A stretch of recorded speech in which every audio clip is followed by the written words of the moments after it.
तो exam time चल रहा है और सारे बच्चे मेहनत करने में लगे हुए हैं। तो हम उन सभी बच्चों की मेहनत को एक नए मुकाम पे ले जाने के लिए लेके आए हैं क्लास 12th की फिजिक्स के भाग 2 के सारे फॉर्मूले। तो चलिए शुरू करते हैं। मैं गिरिराज परिहार और आप देख रहे हैं हमारा यूट्यूब चैनल फिजिक्स गिरी।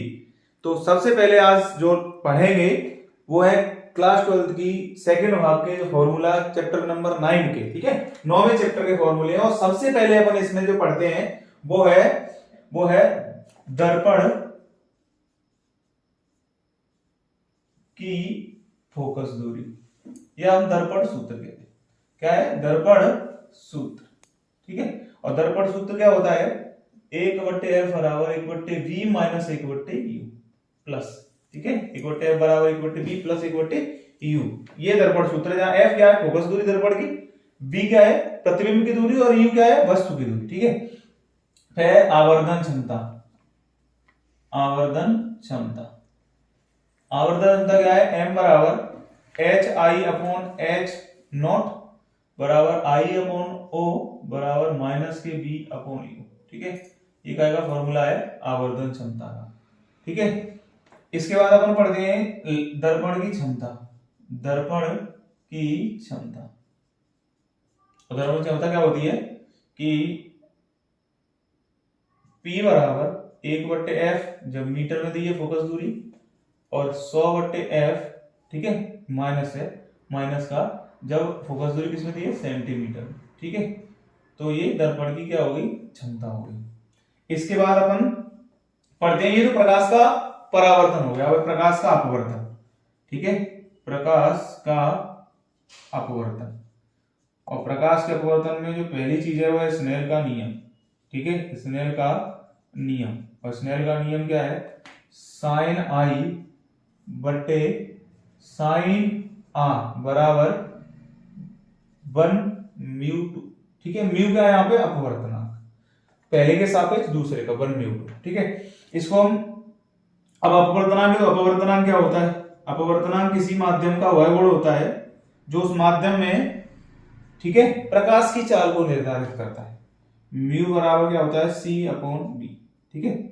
और अगर ये कब है? जब निरपेक्ष, मतलब जब पहला माध्यम फिक्स है कि प्रकाश कहां से आ रहा है? निर्वात से किसी माध्यम में जा रहा है। और जब एक माध्यम से दूसरे में जाता है, जैसे यहाँ पे, ठीक है, पहला माध्यम अलग है और दूसरा अलग है, ये μ1 है और ये μ2 है, तब अपवर्तनांक क्या होगा? पहले के सापेक्ष दूसरे का होगा, पहले के सापेक्ष दूसरे का, पहले माध्यम में प्रकाश की चाल अपॉन दूसरे माध्यम में प्रकाश की चाल, ठीक है। तो यहां से एक संबंध निकल के आता है, μ1 अपॉन μ2 बराबर v2 अपॉन v1 बराबर λ2 अपॉन λ1। ये है अपवर्तनांक तथा वेग तथा तरंग दैर्ध्य में संबंध, ठीक है। ये हो गया। इसके बाद अपन जो पढ़ते हैं इसमें, ठीक है, वो क्या है? पूर्ण आंतरिक परावर्तन, पूर्ण आंतरिक परावर्तन, ठीक है। पूर्ण आंतरिक परावर्तन क्या होता है कि जब, जिसकी दो शर्तें हैं कि एक तो प्रकाश किरण कहां से जानी चाहिए? सघन से विरल में जानी चाहिए, ठीक है। और दूसरा है कोण आई बड़ा होना चाहिए, कोण आई सी से, ठीक है। इसका फॉर्मूला होता है साइन आई सी बराबर 1/μ2, ठीक है, एक माध्यम से दूसरे माध्यम, ठीक है। ये हो गया हमारा क्या? प्रकार पूर्ण आंतरिक परावर्तन। इसके बाद अपन पढ़ते हैं इसमें अपवर्तन सूत्र, अपवर्तन सूत्र। अपवर्तन सूत्र क्या होता है? μ2 upon v minus μ1 upon u बराबर μ2 माइनस μ1 अपॉन r, ठीक है। जब भी कोई वक्री सतह, गोलीय अपवर्तन सतह है, उससे जब प्रकाश का अपवर्तन होगा तो ये अपवर्तन सूत्र होता है, जहां μ2 और μ1 अलग अलग माध्यमों के अपवर्तनांक हैं, और v और प्रतिबिंब की दूरी है और u वस्तु की दूरी है, r वक्रता त्रिज्या है। इसके बाद अपन पढ़ते हैं इसमें, ठीक है, लेंस सूत्र। लेंस सूत्र क्या होता है? 1/f बराबर 1/v माइनस 1/u। देखो दर्पण सूत्र में क्या होता था? प्लस, यहां पे क्या होता है? माइनस। इसके बाद है आवर्धन क्षमता। तो आवर्धन क्षमता क्या होगी? m बराबर hi अपॉन ho आई अपॉन ओ बराबर वी अपॉन यू। दर्पण में क्या होता था, वी अपॉन यू की जगह माइनस के वी अपॉन यू होता था। ठीक है, इसके बाद है लेंस की क्षमता। लेंस की क्षमता, लेंस की क्षमता P बराबर 1/f जब किसमें दी है, मीटर में, ठीक है, और 100/f जब किसमें दी है, सेंटीमीटर में। ठीक है, ये लेंस की क्षमता होगी। इसका मात्रक क्या होता है, डायोप्टर होता है। ये क्या होता है, डायोप्टर होता है। इसके बाद अपन पढ़ते हैं इसमें lens maker formula, lens maker सूत्र। और लेंस मेकर सूत्र क्या होता है, 1/f बराबर 1/μ2 माइनस 1/r1 माइनस 1/r2। ठीक है, r1 r2 क्या है, लेंस की वक्रता त्रिज्याएं हैं। ठीक है, हमें अगर फोकस दूरी निकालनी है तो उत्तल और अवतल लेंस दोनों के लिए भी निकाल सकते हैं। ठीक है, ये लेंस मेकर सूत्र हो गया। इसके बाद अपन इसमें जो पढ़ते हैं कि जब दो लेंस, ठीक है, जब दो लेंस एक दूसरे से, जिनकी फोकस दूरी क्या है, f1 और f2 है, ठीक है, और एक दूसरे के संपर्क में रखे हुए, तो उनकी जो संयुक्त फोकस दूरी है उसका सूत्र क्या होगा, संयोजन की फोकस दूरी। संयोजन की फोकस दूरी क्या होगी, 1/f बराबर 1/v, सॉरी 1/f बराबर 1/f1 प्लस 1/f2। ठीक है, ये संयोजन की फोकस दूरी का सूत्र है। दूसरा केस बनता है कि अगर यही दो लेंस एक दूसरे से कुछ दूरी पर रखे हों, डिस्टेंस पे रखे, चिपक के नहीं रखे एक दूसरे से, इसकी फोकस दूरी f1 है और इसकी फोकस दूरी f2 है, और एक दूसरे से दूरी कितनी है, d है।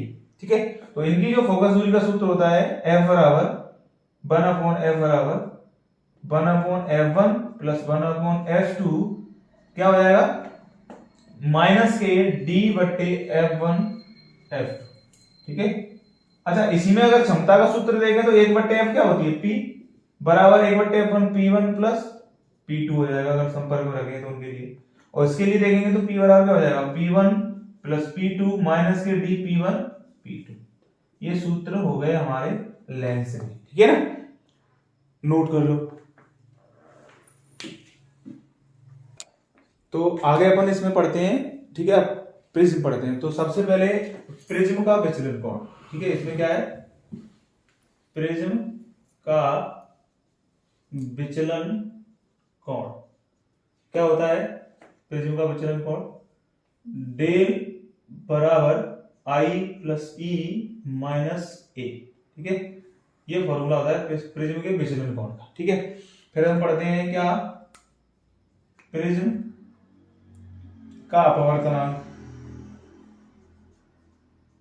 और प्रिज्म के अपवर्तनांक का सूत्र होता है म्यू बराबर sine A plus del M by 2 upon sine A by 2। ठीक है, ये प्रिज्म के अपवर्तनांक का सूत्र है। ठीक है, किसमें, न्यूनतम विचलन की स्थिति में। जब डेल, न्यूनतम विचलन की स्थिति क्या होती है, जब आई बराबर यू, कब ये न्यूनतम विचलन की स्थिति में, न्यूनतम विचलन की स्थिति में। ठीक है, यहां पे क्या होता है, आई बराबर ई और r1 बराबर r2 होता है, तब डेल काय के बराबर होगा, डेल एम। ठीक है, तब ये फॉर्मूला आता है हमारे में। अब प्रिज्म के अपवर्तनांक का सूत्र हो गया। उसके बाद अगर यदि प्रिज्म कोण क्या है, यदि प्रिज्म कोण लेस देन 10 डिग्री है, ठीक है, या पतले प्रिज्म के लिए हम कह सकते हैं, या पतले प्रिज्म के लिए। ठीक है, तो क्या होगा, डेल एम बराबर विचलन कोण क्या होगा, म्यू माइनस 1 इंटू ए। म्यू का अपवर्तनांक ए क्या है, प्रिज्म कोण है। ठीक है, ये क्या है, प्रिज्म कोण, और डेल एम तो विचलन कोण है ही, न्यूनतम विचलन कोण। इसके बाद अपन इसमें पढ़ते हैं कोणीय वर्ण विक्षेपण। कोणीय वर्ण विक्षेपण क्या होता है, थीटा बराबर, ठीक है, del B minus del R. और यहां से फॉर्मूला निकल के आता है, क्या है, mu B minus mu R into क्या, ए। ठीक है, ये काय का फॉर्मूला है, कोणीय वर्ण विक्षेपण का। ठीक है, विक्षेपण। इसके बाद है विक्षेपण वर्ण विक्षेपण क्षमता या विक्षेपण क्षमता। ठीक है, विक्षेपण क्षमता। विक्षेपण क्षमता क्या है, ओमेगा बराबर थीटा अपॉन डेल वाई। ठीक है, डेल वाई मतलब माध्य रंग है, मीन रंग है ये, माध्य रंग। ठीक है, कोणीय बल विक्षेपण तथा माध्य रंग के अनुपात, विचलन कोण के अनुपात को क्या कहते हैं अपन, बल विक्षेपण क्षमता कहते हैं। ठीक है, बल विक्षेपण क्षमता। और ये निकल के आता है mu B minus mu R upon mu Y minus 1। ठीक है, ये फॉर्मूला हो गया हमारे पास किसका, बल विक्षेपण क्षमता का। ठीक है, इसके बाद अपन पढ़ते हैं क्या, सूक्ष्मदर्शी। क्या, सूक्ष्मदर्शी। सूक्ष्मदर्शी, सूक्ष्मदर्शी क्या करते हैं, जो छोटी वस्तु का प्रतिबिंब बड़ा बनाते हैं। दो प्रकार के होते हैं, सरल होता है, एक संयुक्त होता है। तो सबसे पहला कौन सा, सरल सूक्ष्मदर्शी, सरल सूक्ष्मदर्शी। ठीक है, और सरल सूक्ष्मदर्शी की जो आवर्धन क्षमता है, क्या, आवर्धन क्षमता का सूत्र होता है, आवर्धन क्षमता का सूत्र होता है m बराबर d upon you E, m बराबर d अपॉन यू ई। ठीक है, अब इसमें कंडीशन बनती है दो कि एक जब जो प्रतिबिंब है वो कहां बने, न्यूनतम दूरी पे बने। ठीक है, कहां बने, न्यूनतम दूरी पे बने, मतलब अधिकतम आवर्धन हो, तब अधिकतम आवर्धन के लिए। ठीक है, अधिकतम आवर्धन के लिए सबसे ज्यादा प्रतिबिंब बड़ा कब बनता है, जब वो वस्तु कहां रखी है, 25 सेंटीमीटर पे। ठीक है, मतलब मनुष्य के जो नेत्र है, आंख है, उसकी न्यूनतम दूरी पे रखी हो। देखो बहुत दूर रखी है, बहुत छोटी दिखेगी, पर जैसे जैसे उसको हम पास में लाएंगे तो वो क्या, सबसे ज्यादा प्रतिबिंब जो बड़ा प्रतिबिंब कहां बनेगा, इस पे 25 सेंटीमीटर। उसके बाद वो ब्लर फिर से हो जाएगा, देखना बंद हो जाएगा। ठीक है, तो अधिकतम आवर्धन की स्थिति कब होगी, जब आंख पे देखो जोर पड़ेगा, यहाँ पे अधिकतम आवर्धन है। और इसकी कंडीशन कब होती है, जब प्रतिबिंब कहां बने हमारा 25 सेंटीमीटर पर। ठीक है, कहां बने, न्यूनतम दूरी पर, न्यूनतम दूरी पर क्या बने, प्रतिबिंब बने।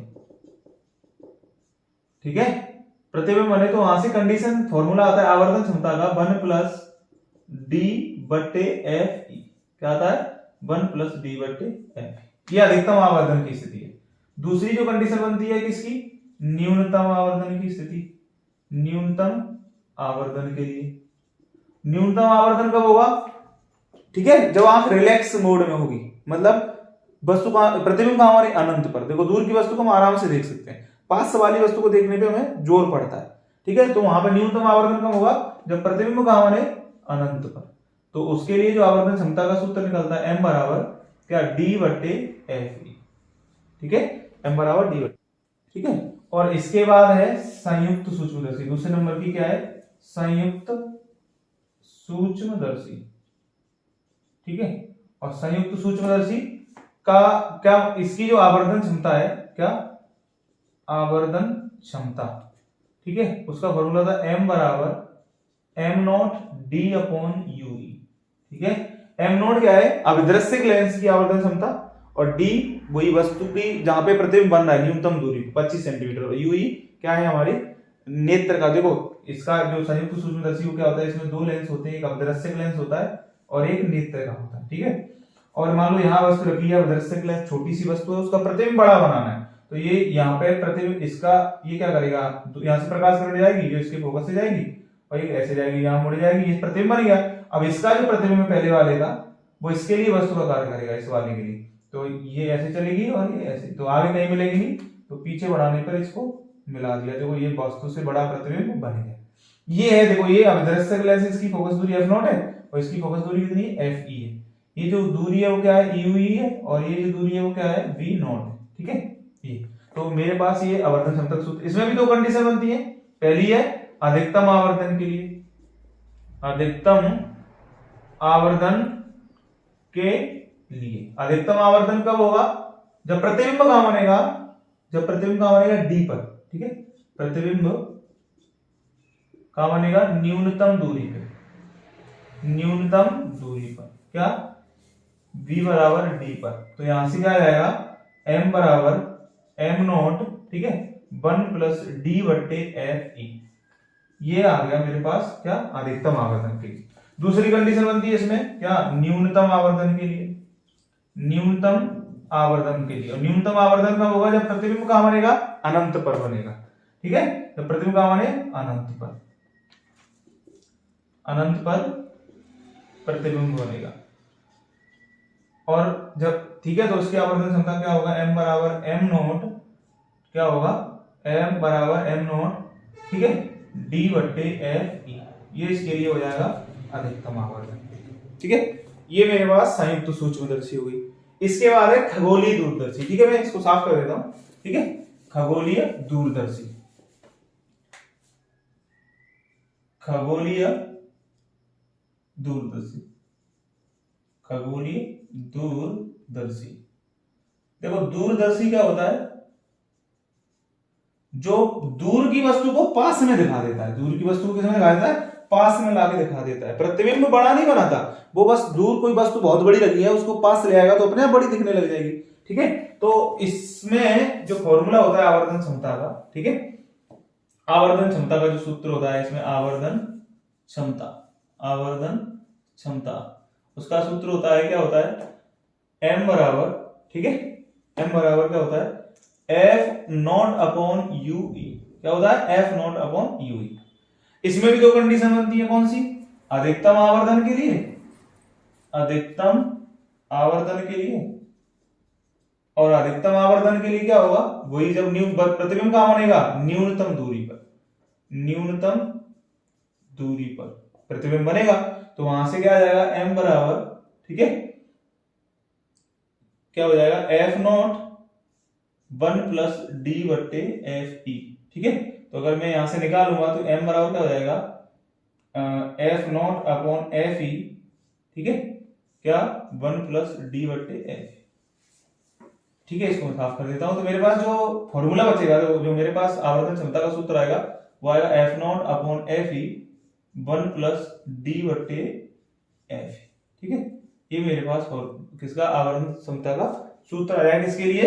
अधिकतम आवर्धन के लिए, किसमें? दूरदर्शी। ठीक है, इसके बाद अपन दूसरी कंडीशन बनती है किसके लिए? न्यूनतम आवर्धन के लिए, न्यूनतम आवर्धन के लिए। और न्यूनतम आवर्धन कब होगा? जब प्रतिबिंब कहां बनेगा? अनंत पर, अनंत पर। ठीक है, तो क्या हो जाएगा? आवर्धन क्षमता m बराबर एफ नॉट अपॉन एफ, ये हो जाएगा किसके लिए? न्यूनतम आवर्धन। ठीक है, तो अब अपन 10वें चैप्टर के फॉर्मूले लिखेंगे। ठीक है, तो सबसे पहले जो 10वां चैप्टर है उसमें अपन पढ़ते हैं क्या? तरंग का समीकरण। ठीक है, जो 10वां चैप्टर है उसमें हमें पता चलता है कि प्रकाश किसके रूप में चलता है? तरंग के रूप में चलता है। ठीक है, उसकी कुछ घटनाएं जो प्रूफ करती है कि प्रकाश तरंग के रूप में चलता है, जैसे व्यतिकरण हो गया और विवर्तन हो गया। जो इससे पिछला वाला जो चैप्टर पढ़ा 9वां, उसमें प्रकाश काय के रूप में चल रहा था? कण के रूप में, मतलब किरण के रूप में चल रहा था। और वहां पे जो घटनाएं थी, जो प्रकाश का अपवर्तन था या जो परावर्तन था, वो क्या प्रदर्शित करता था? कि प्रकाश कण के रूप में चलता है। ठीक है, तो आगे बढ़ते हैं। ये है अपना 10वां चैप्टर और इसके फॉर्मूले में सबसे पहले पढ़ते हैं अपन तरंग का समीकरण। ठीक है, तरंग का समीकरण। और तरंग का समीकरण क्या होता है? बाई बराबर ए साइन ओमेगा टी माइनस के एक्स। ओमेगा क्या है? कोणीय वेग, और के क्या है? तरंग संचरण नियतांक। ठीक है, अगर इसका दूसरा फॉर्म लिखे तो y बराबर ए साइन 2 पाई, ठीक है, टी बट्टे टी माइनस एक्स बट्टे लैम्डा। ठीक है, टी आवर्तकाल है और लैम्डा क्या है? तरंग दैर्घ्य है। ये मेरे दोनों फॉर्म हो गए तरंग के समीकरण के। कुछ भी नहीं किया मैंने, ओमेगा की जगह 2 पाई बट्टे टी रख दिया और के की जगह 2 पाई बट्टे लैम्डा रख दिया। तो 2 पाई बाहर आ गया है तो ये नया फॉर्मूला मिल गया। क्वेश्चन में आता है, मतलब दोनों फॉर्म में दे रखेगा, हमें तुलना करके निकालनी पड़ती है वैल्यू। ठीक है, इसके बाद अपन इसमें पढ़ते हैं, ठीक है, तरंग का समीकरण में हो गया। इसके बाद अपन पढ़ते हैं तरंग का आयाम। ठीक है, और तरंग का आयाम क्या होता है कि a बराबर, ठीक है, तरंगों का आयाम। ठीक है, मतलब एक से ज्यादा दो तरंगे जब एक पॉइंट पे अध्यारोपित हुई, मतलब ये y1 है और ये y2 है। ठीक है, जो दो तरंगे पॉइंट पे आके अध्यारोपित हुई हैं तो यहाँ एनर्जी का पुनर्वितरण होता है। इस घटना को व्यतिकरण कहते हैं। तो यहां से एक नई तरंग जाएगी, उसका जो आयाम है वो क्या होगा, अंडर में a1 स्क्वायर, ठीक है, plus a2 square plus 2a1 a2 cos 5। ये मेरे पास क्या आ गया, तरंग का आयाम हो गया। जो कौन सी तरंग है, जो यहां इन दोनों से मिलकर बनी है बाई बराबर, ठीक है, a sine omega T minus के kx प्लस थीटा, जो भी कलांतर आएगा, ठीक है। और जो बाई वन क्या थी, a1 sine omega T minus के kx, ठीक है, और ये कौन सी थी by two, a2 sine omega T minus के kx प्लस 5, ठीक है। ये दो तरंगें थी जो एक पॉइंट में मिल रही थी, वहां से तीसरी तरंग मिल रही थी, उसका आयाम है ये, ठीक है। अगर इस अधिकतम आयाम की बात करें तो अधिकतम आयाम कब होगा, जब a मैक्सिमम, a अधिकतम कब होगा, जब फाई बराबर कितना होगा, 0 अंश, कितना होगा, 0 अंश। इसको पुट करेंगे तो a मैक्सिमम बराबर आ जाता है यहां से मॉड में a1 प्लस a2, ठीक है, मॉड में a1 प्लस a2, ठीक है। और अगर हम न्यूनतम आयाम की बात करें तो न्यूनतम आयाम क्या होगा, जब a मिनिमम क्या होगा, जब फाई बराबर कितना होगा, 90, ठीक है, सॉरी कितना होगा, 180, ठीक है। तो 180 रखेंगे तो यहां माइनस साइन आ जाएगा, तब क्या आएगा, a मिनिमम बराबर a1 माइनस a2 मॉड, ठीक है।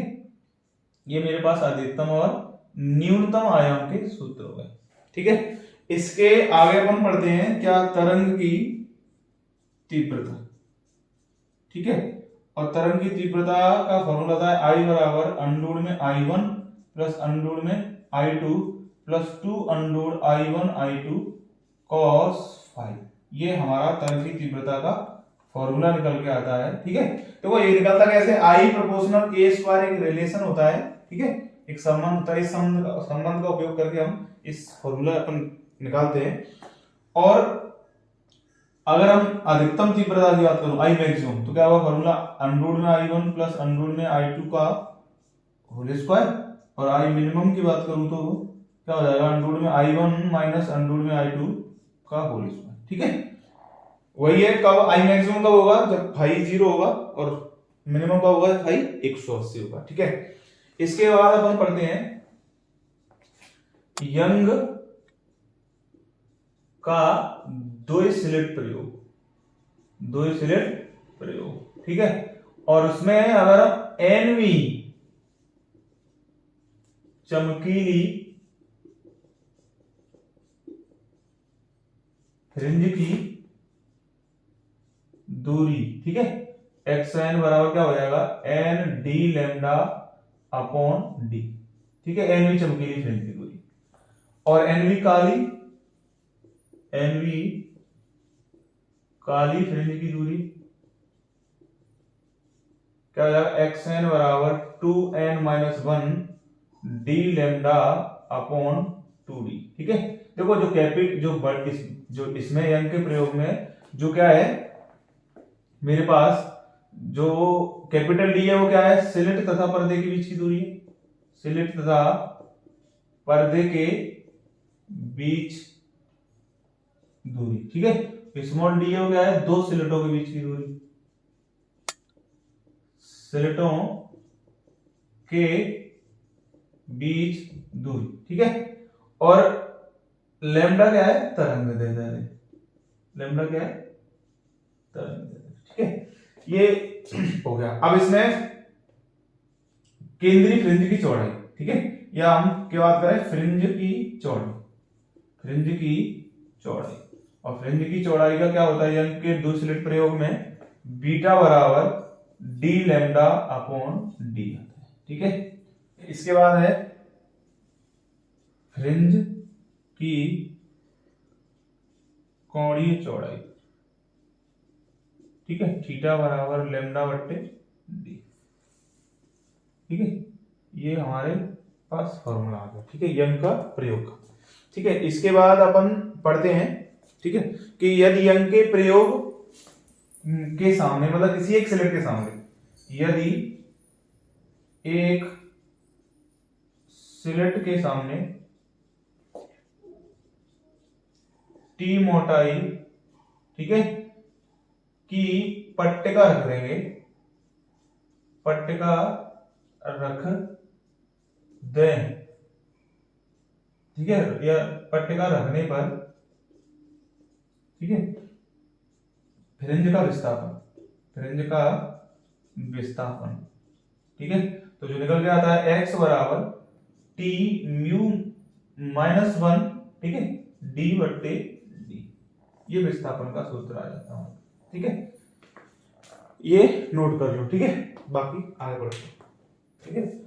अब पढ़ेंगे अपन क्या, अगला आगे एकल स्लिट, ठीक है, एकल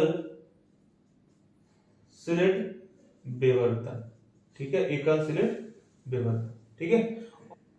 एकल स्लिट विवर्तन में सभी निम्नलिखितों के लिए, क्या, सभी निम्नलिखितों के लिए, सभी निम्नलिखितों के लिए, ठीक है, तो सूत्र होता है डी साइन थीटा बराबर N lambda plus minus N lambda, ठीक है, जहां एन बराबर का, जहां एन बराबर 1 2 3 डॉट डॉट, ठीक है, और एन वे उच्चिष्ट के लिए, ठीक है, क्या हो जाएगा, डी साइन थीटा बराबर, ठीक है, क्या हो जाएगा 2n+1, ठीक है, 2n+1 लेम्डा बाई 2, ठीक है, क्या हो जाएगा 2n+1 लेम्डा बाई 2, जहां n बराबर 1 2 3 डॉट डॉट डॉट, ठीक है। देखो d क्या है, यहां पे d क्या है, स्लिट के बीच की दूरी है, जो सिंगल से जो स्लिट है, स्लिट के बीच की दूरी, ठीक है, और थीटा हमारे क्या है, कोण, ठीक है, तो ये n उसका हो गया। अब इसके आगे पढ़ते हैं केंद्रीय उच्चिष्ट की कोणीय चौड़ाई, केंद्रीय उच्चिष्ट की कोणीय चौड़ाई, और केंद्रीय उच्चिष्ट की कोणीय चौड़ाई का फॉर्मूला होता है 2 थीटा बराबर 2 लेम्डा अपॉन डी, ठीक है। इसके बाद है क्या, विभेदन सीमा, दूरदर्शी की विभेदन सीमा, दूरदर्शी की विभेदन सीमा, ठीक है, और दूरदर्शी की विभेदन सीमा का जो सूत्र होता है, ठीक है, वो क्या होता है 1.22 लेम्डा अपॉन डी, ठीक है, और विभेदन क्षमता का, विभेदन क्षमता किसकी, दूरदर्शी की, तो क्या आ जाएगा डी अपॉन 1.22 लेम्डा, मतलब ए 1 अपॉन विभेदन सीमा होती है, ठीक है, तो ये विभेदन सीमा और विभेदन क्षमता के सूत्र आए किसके लिए, दूरदर्शी के लिए, ठीक है, ठीक है। तो इसके बाद दूरदर्शी की विभेदन क्षमता के बाद है क्या, सूक्ष्मदर्शी की विभेदन सीमा, क्या होता है formula 1.22 lambda upon 2 sine alpha, ठीक है, और अगर हम विभेदन क्षमता की बात करें सूक्ष्मदर्शी की, तो सूक्ष्मदर्शी की विभेदन क्षमता क्या हो जाएगा, उल्टा होता है, देखो विभेदन क्षमता होती है वो 1/, विभेदन सीमा होती है चाहे दूरदर्शी के लिए हो चाहे सूक्ष्मदर्शी के लिए, तो क्या हो जाएगी 2 साइन अल्फा अपॉन 1.22 लेम्डा, ठीक है। ये जो फॉर्मूला हो गया विभेदन क्षमता का, और ये क्या हो गया विभेदन सीमा का। जो अल्फा है वो क्या है, शंकु कोण, अल्फा क्या है, शंकु कोण, ठीक है। तो ये मेरे जो 10वां चैप्टर उसके फॉर्मूले कंप्लीट हो गए, ठीक है, नोट कर लो।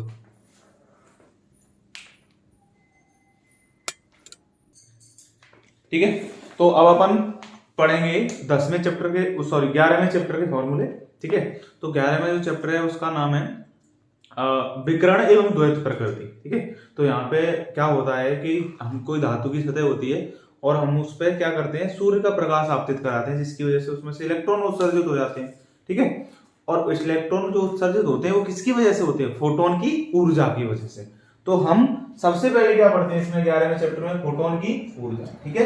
क्या होती है, फोटोन की ऊर्जा, और फोटोन की ऊर्जा का फॉर्मूला होता है E बराबर एच न्यू, एक फोटोन की है, देखो n फोटोन के लिए NH न्यू हो जाएगा, पर हम किसकी बात कर रहे हैं अभी, एक फोटोन के लिए E बराबर एच न्यू, ठीक है।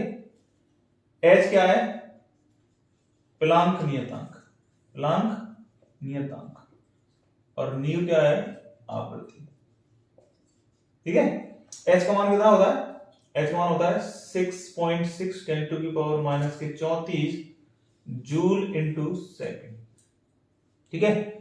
अब देखो अगर न्यू की आवृत्ति है और इसकी जगह फॉर्मूला रख देंगे तो क्या हो जाएगा, एक और फॉर्मूला आता है ऊर्जा का Sc बट्टे लैम्डा, जब तरंग दैर्ध्य पूछिए तो, ठीक है। और जब तरंग दैर्ध्य एंगस्ट्रॉम में दे रखी है ना, तो ये ऊर्जा का एक और फॉर्मूला होता है E बराबर 12400 बट्टे lambda electron volt into angstrom.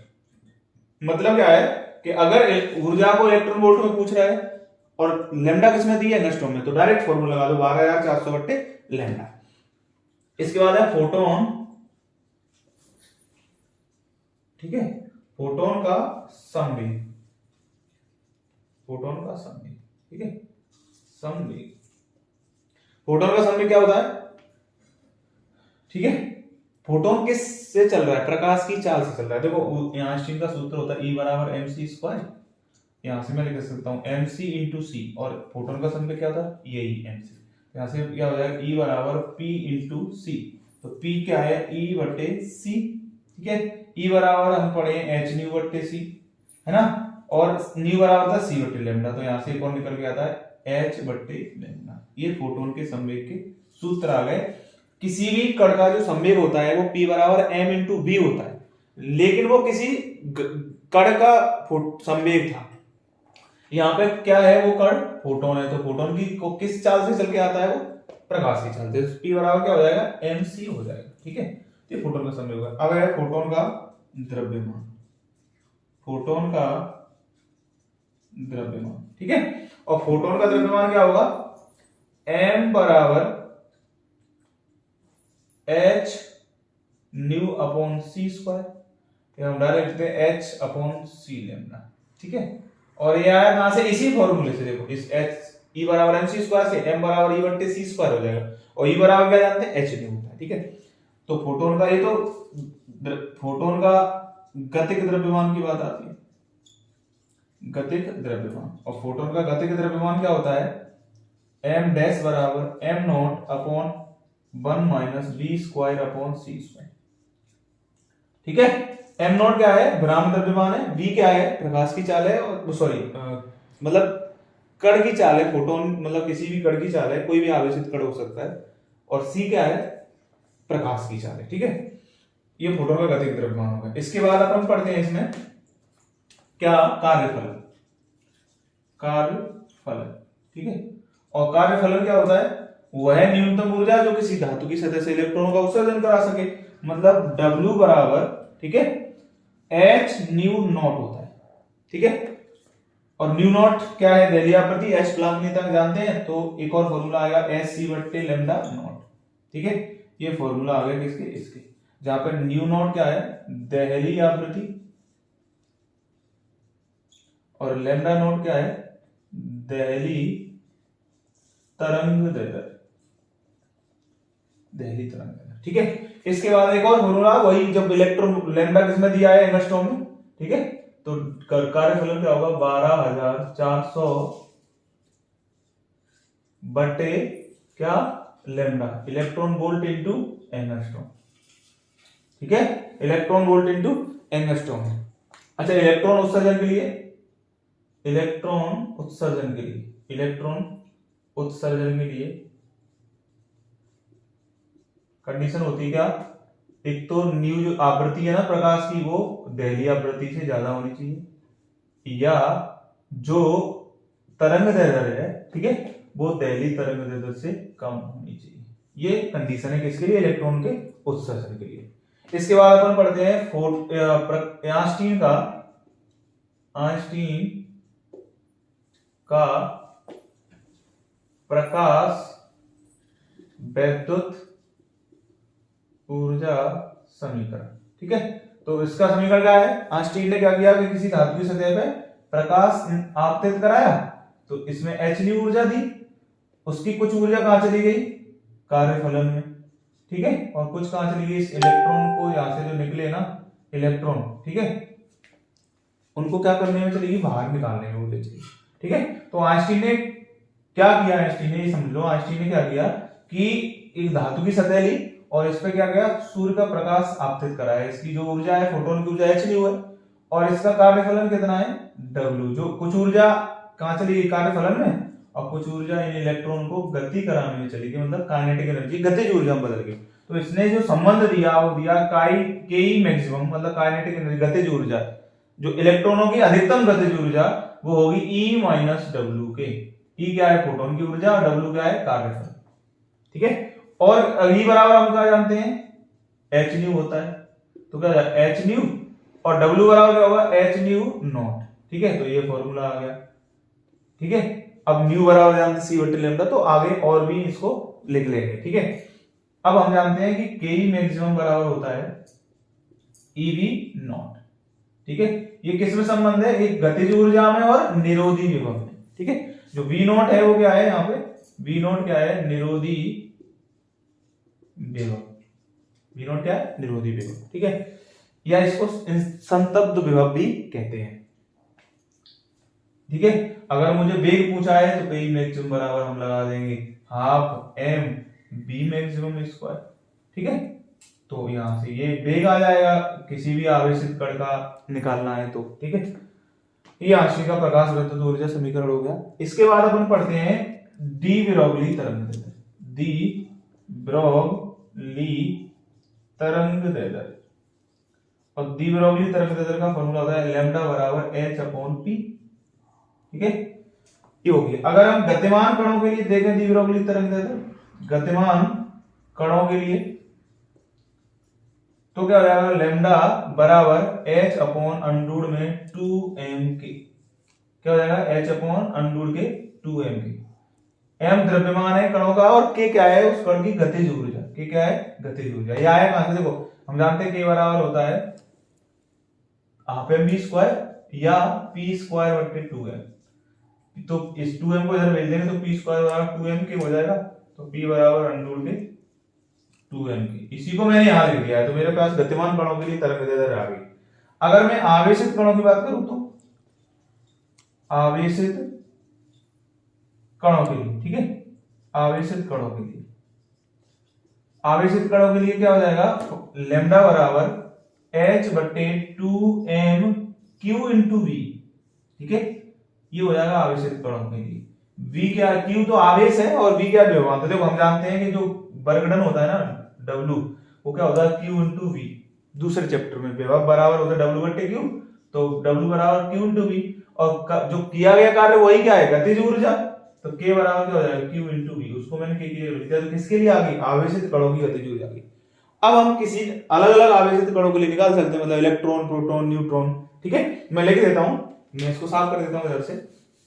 तो अगर मैं किसकी बात करूं, इलेक्ट्रॉन की बात करूं, ठीक है, इलेक्ट्रॉन के लिए, किसके लिए, इलेक्ट्रॉन के लिए क्या, डी ब्रोगली तरंग दैर्ध्य, तो लैम्डा ई बराबर कितना हो जाएगा, डायरेक्ट फॉर्मूला होता है 12.27 बट्टे अंडूड के बी, क्या, एंगस्ट्रॉम। बी क्या है, विभव है, बी क्या है, विभव है, विभव, ठीक है।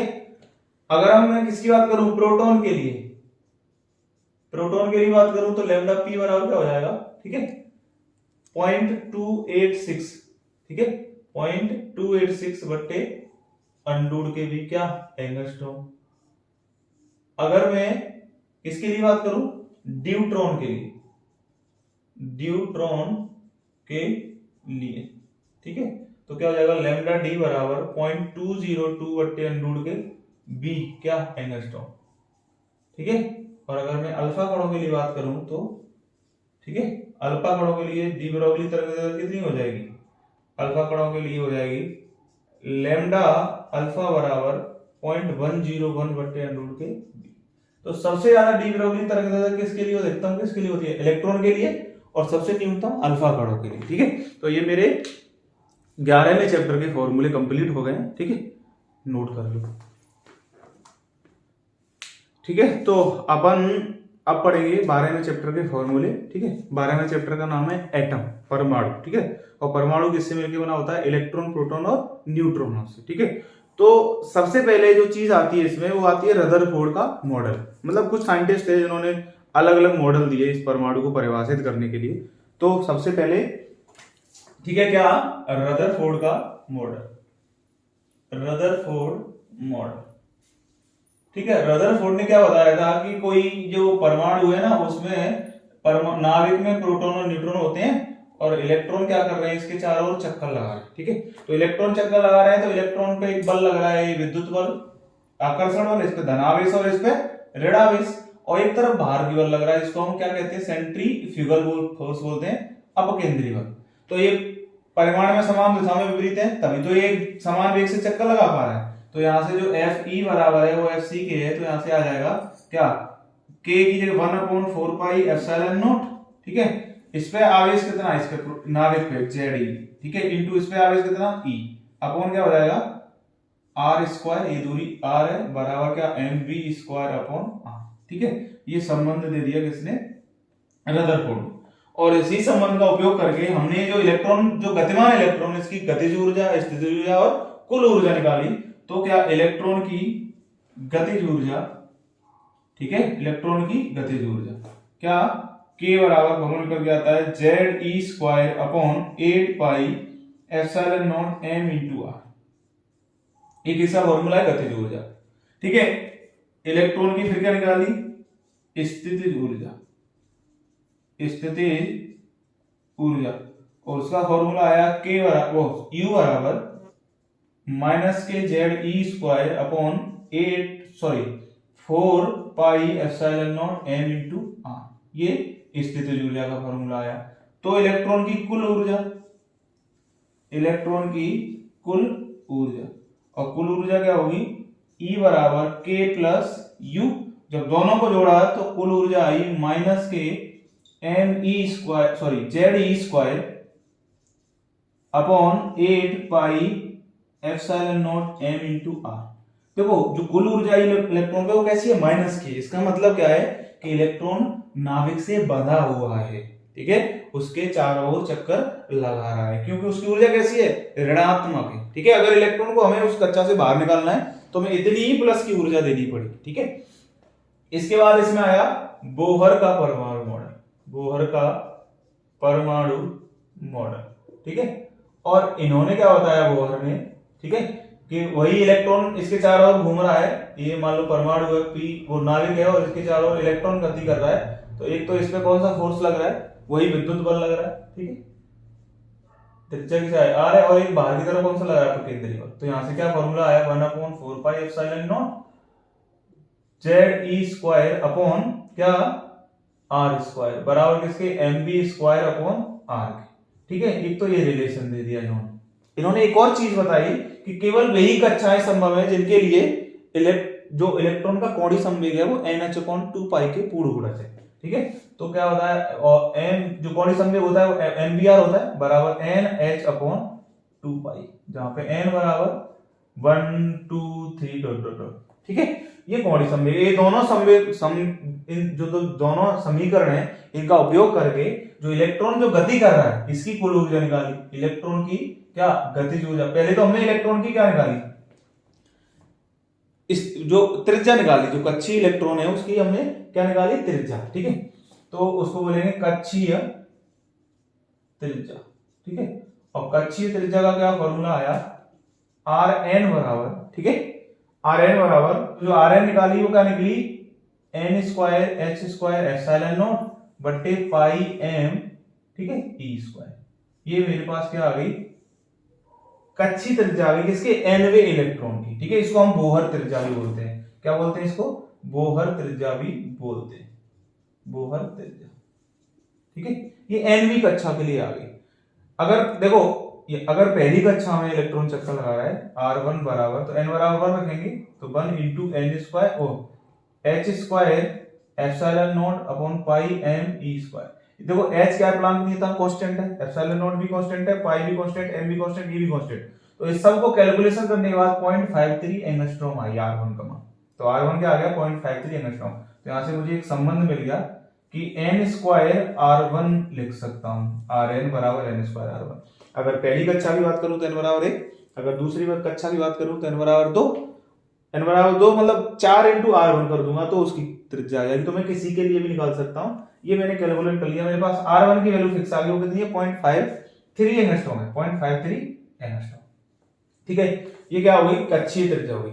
इसके बाद है कक्षीय वेग इलेक्ट्रॉन का, कक्षीय वेग। ठीक है, और कक्षीय वेग v बराबर क्या फॉर्मूला बताता है, ठीक है, ZE स्क्वायर अपॉन, ठीक है, 2NH एप्सिलॉन नॉट। ठीक है, ये क्या का फॉर्मूला है, कक्षीय वेग का फॉर्मूला है। मतलब अगर वो इलेक्ट्रॉन पहली कक्षा में है तो n बराबर 1 रख देंगे तो उस वेग से गति करेगा, दूसरी में तो उससे करेगा। उसके बाद क्या, उस इलेक्ट्रॉन की गतिज ऊर्जा, इलेक्ट्रॉन की गतिज ऊर्जा, कक्षीय इलेक्ट्रॉन की गतिज ऊर्जा, गतिज ऊर्जा। ठीक है, तो गतिज ऊर्जा के बराबर m⁴ बट्टे 8 n square h square epsilon not. ठीक है, ये क्या हो गया गतिज ऊर्जा का फॉर्मूला। ठीक है, अब अपन क्या लिखेंगे इसके बाद, अगर हम इलेक्ट्रॉन की स्थितिज ऊर्जा की बात करें, किसकी, स्थितिज ऊर्जा की, कक्षीय इलेक्ट्रॉन की स्थितिज ऊर्जा, स्थितिज ऊर्जा। तो स्थितिज ऊर्जा का फॉर्मूला होता है U बराबर -m⁴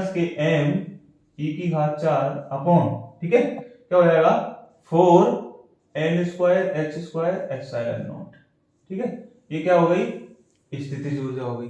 अगर हम इलेक्ट्रॉन की कैसी कुल ऊर्जा की बात करें, ठीक है, तो कुल ऊर्जा क्या होगा, E बराबर k प्लस u, यहां से जो निकल के आएगी कुल ऊर्जा वो क्या निकलेगी, -km⁴ बट्टे 8 n स्क्वायर, ठीक है, n square h square epsilon not. ये मेरे पास क्या होगा, कुल ऊर्जा का फॉर्मूला। ठीक है, देखो यहां से भी कुल ऊर्जा कितनी आई इलेक्ट्रॉन की, माइनस की, मतलब यहां से भी हमको पता चलता है कि इलेक्ट्रॉन है वो नाभिक से बंधा हुआ है, मतलब उसके चारों ओर चक्कर लगा रहा है। ठीक है, अब nv कक्षा की ऊर्जा, nv कक्षा की ऊर्जा, ठीक है, तो हम nv कक्षा की ऊर्जा निकाले, अगर En का मान निकाले तो इस सबको कह दो m इलेक्ट्रॉन की, और सब किसकी ऊर्जा, nv कक्षा की, किसकी, इलेक्ट्रॉन के लिए बात कर रहे हैं। ठीक है, और इलेक्ट्रॉन की बात कर रहे हैं तो इलेक्ट्रॉन का द्रव्यमान, इलेक्ट्रॉन का आवेश, h का मान पता है, एप्सिलॉन नॉट पता है, तो सबको कैलकुलेशन करने के बाद आता है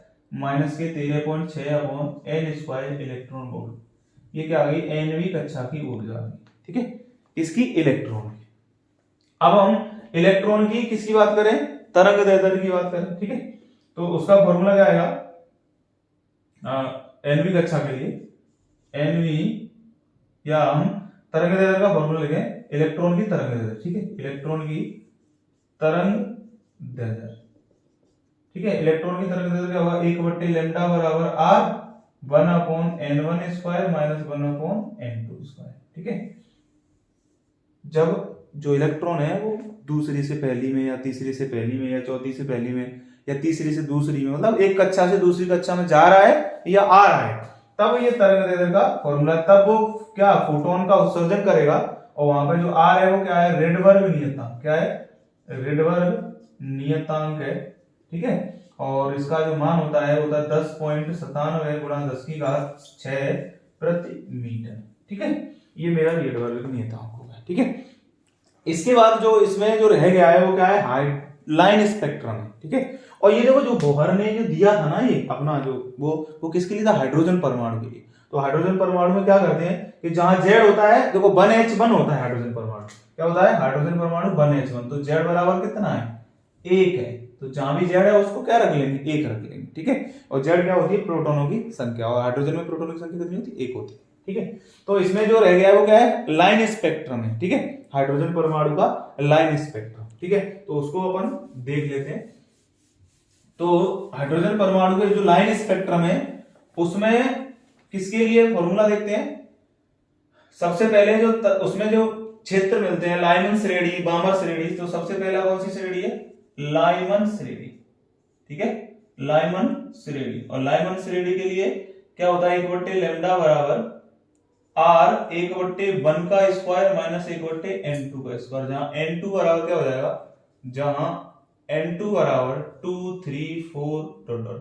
मतलब जो प्रकाश किरणें हैं वो ऊपर से नीचे आ रही है, मतलब एक में तो आएगी, N1 तो फिक्स है लाइमन के लिए, कितना, एक, ठीक है, मतलब एक में तो आएगी, चाहे 2 से आए, 3 से आए, 4 से आए, किसी से। दूसरा है बामर श्रेणी, बामर श्रेणी की तरंगदैर्ध्य, और बामर श्रेणी के लिए क्या होगा, 1/लैम्डा बराबर r 1/2 का स्क्वायर माइनस 1/N2 का स्क्वायर, ठीक है। और यहाँ पे N2 क्या हो जाएगा, 3 4 5 डॉट डॉट, ठीक है। यहाँ 2 में आएगी प्रकाश किरण, कहीं से ऊपर से आएगी, किसमें आएगी, 2, ठीक है। तीसरी है पाश्चन श्रेणी, पाश्चन श्रेणी, ठीक है। और पाश्चन श्रेणी में कहां से आएगी, N1 बराबर फिक्स है कितना, 3, और N2 बराबर 4 5 6 4, आगे कुछ भी हो सकता है, ठीक है। तो क्या हो जाएगा, 1/लैम्डा बराबर r 1/N1 square minus N1 की जगह कितना, 3 का स्क्वायर, N2 का स्क्वायर, जहां N2 बराबर कितना, 4 5 है। उसके बाद है कौन सी, ब्रैकेट श्रेणी, ब्रैकेट श्रेणी, और ब्रैकेट श्रेणी में क्या हो जाएगा, N1 बराबर 4 और N2 बराबर 5 6 7 8, ठीक है। तो तरंगदैर्ध्य का फॉर्मूला हो जाएगा 1/r बराबर r 1/4 का स्क्वायर माइनस 1/N2 का स्क्वायर। और इसके बाद है पास ब्रैकेट हो गया फुंड श्रेणी, फुंड श्रेणी, और फुंड में क्या हो जाएगा, N1 फिक्स हो जाएगा 5 और N2 बराबर 6 7 8, कुछ भी हो सकता है, 1/लैम्डा बराबर r 1/5 का स्क्वायर माइनस 1/N2 का स्क्वायर, ये काय के लिए आएगा, फुंड श्रेणी, ठीक है। तो ये मेरे फॉर्मूले कंप्लीट हो गए, कौन से चैप्टर के, 12वें चैप्टर के, ठीक है, नोट कर लो। तो अब अपन पढ़ेंगे, ठीक है, 13वें चैप्टर के फॉर्मूले, और 13वें चैप्टर का नाम क्या है, नाभिक है, ठीक है। और नाभिक में देखो परमाणु के अंदर घुस गए अपन, और परमाणु में क्या था कि इलेक्ट्रॉन प्रोटॉन न्यूट्रॉन थे, और नाभिक में सिर्फ 2 ही होते हैं, प्रोटॉन और न्यूट्रॉन होते हैं, ठीक है।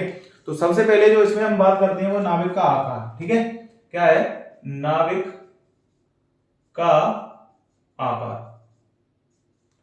और नाभिक का आकार का जो सूत्र होता है, ठीक है, r बराबर r0 a⁻⁴, ठीक है, मतलब इसकी त्रिज्या है, r0 क्या है, कांस्टेंट, एक नियतांक है जिसकी वैल्यू फिक्स होती है 1.2 फर्मी, ठीक है। या क्या कह सकते हैं, r0 बराबर 1.2 गुणा 10⁻⁻15 फर्मी। मतलब हम ये भी कह सकते हैं कि जो नाभिक की त्रिज्या की कोटि होती है वो 10⁻⁻15 मीटर कोटि की होती है, ये किसमें, मीटर, ठीक है।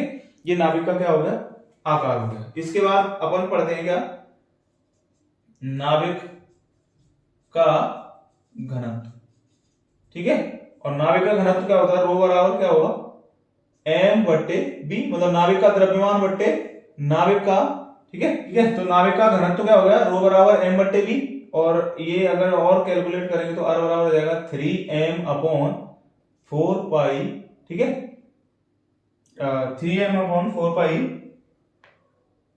r0 की पावर कितना, 3, ठीक है। तो क्या हो जाएगा 3m/4π r0 की पावर 3, ये क्या होगा, नाभिक का घनत्व हो गया, ठीक है। इसके बाद है हमारे पास क्या, और इसका जो नाभिक का घनत्व फिक्स होता है, और इसकी वैल्यू होती है 2 × 10⁻17 क्या, किलोग्राम प्रति मीटर क्यूब, ये नाभिक का घनत्व हो गया। इसके बाद है परमाणु नाभिक, ठीक है, परमाणु द्रव्यमान मात्रक, क्या है, परमाणु द्रव्यमान मात्रक, ठीक है, परमाणु द्रव्यमान मात्रक। और ये क्या होता है, इसको अपन बोलते हैं AMU, क्या बोलते हैं, AMU, ठीक है। तो एक AMU बराबर होता है, 1.66 10⁻⁻27 किलोग्राम, जो किसके बराबर होता है, प्रोटॉन की ऊर्जा, मतलब प्रोटॉन के द्रव्यमान के बराबर होता है, ठीक है। इसके बाद अपन पढ़ते हैं कि एक AMU के तुल्य ऊर्जा, ठीक है, और वो कितनी होती है, एक AMU की तुल्य ऊर्जा लगभग 931 मेगा इलेक्ट्रॉन वोल्ट होती है, क्या होती है, लगभग 931 मेगा इलेक्ट्रॉन वोल्ट। इसके बाद अपन पढ़ते हैं इसमें सोडी का नियम, रदरफोर्ड सोडी का नियम, और रदरफोर्ड सोडी का नियम कहता है कि जो रेडियो एक्टिव विघटन की जो दर है, या है ना, जो रेडियो एक्टिव विघटन की जो दर है, ठीक है, वो डायरेक्टली प्रोपोर्शनल होती है नाविकों, रेडियो एक्टिव जो नाविकों की संख्या की, ठीक है, इसके नाविकों की संख्या को। इसको जब हम सॉल्व करते हैं तो फॉर्मूला निकल के आता है n बराबर n नॉट e की पावर माइनस के लैम्डा t। क्या निकल के आता है? n बराबर n नॉट e की पावर माइनस के लैम्डा t, ठीक है, जहां पे लैम्डा क्या है? लैम्डा क्या है? 6 नियतांक है, ठीक है, और t टाइम है, n नॉट क्या है? प्रारंभिक में सक्रिय नाविकों की संख्या, n नॉट क्या है? प्रारंभ में, t बराबर 0 सेकंड में सक्रिय नाविकों की संख्या, और n क्या है? विघटन के बाद कुछ समय बाद सक्रिय नाविकों की संख्या, ठीक है। अगर ये तो किसकी बात होगी? सक्रिय नाविकों की संख्या की, सक्रिय नाविकों की संख्या, ठीक है। अगर हम विघटित नाविकों की संख्या की बात करें तो विघटित नाविकों की संख्या, ठीक है, उसका क्या हो जाएगा? n डैश बराबर, मतलब जो टोटल है उसमें से जो विघटित हो गए उतने, तो क्या हो जाएगा? n डैश बराबर n नॉट 1 माइनस e की पावर लैम्डा t, ठीक है, ये विघटित नाविकों की संख्या होगी। मतलब क्या था? शुरुआत में अपने पास 100 थे, ठीक है, तो 90 विघटित हो गए, तो बचे कितने? 10। तो ये जो n है वो क्या है? ये विघटित सक्रिय नाविकों की संख्या जो, ठीक है, और जो 90 विघटित हो गए वो ये हैं, ठीक है, विघटित नाविकों की संख्या। इसके बाद पढ़ते हैं कौन? क्या? अर्ध आयु, अर्ध आयु काल। और अर्ध आयु काल क्या होता है? वह समय अंतराल जिसमें कोई रेडियो सक्रिय पदार्थ अपनी प्रारंभिक मात्रा का आधा रह जाता है, उसे अर्ध आयु काल कहते हैं। और अर्ध आयु काल t हाफ बराबर होता है 0.693, ठीक है, अपॉन लैम्डा, और लैम्डा क्या है? 6 नियतांक है, ठीक है। इसके बाद पढ़ते हैं अपन क्या? औसत आयु काल, औसत आयु काल। और औसत आयु काल क्या होता है?